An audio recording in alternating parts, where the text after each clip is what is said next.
Hi, I'm going to show you how to use the Google Translate extension on the Chrome browser to support students who are accessing a digital curriculum platform.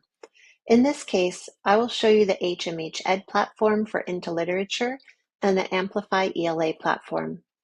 First, ensure that the extension is installed. You can do this by going to the top corner of your Chrome browser and clicking the three dots. From there, you can either go to Extensions, or you can go to Translate if you already have it installed.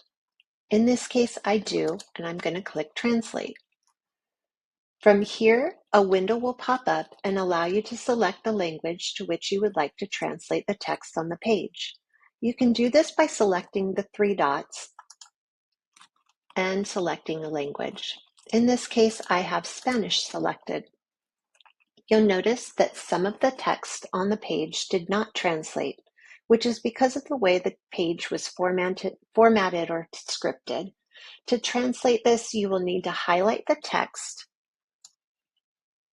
and right-click.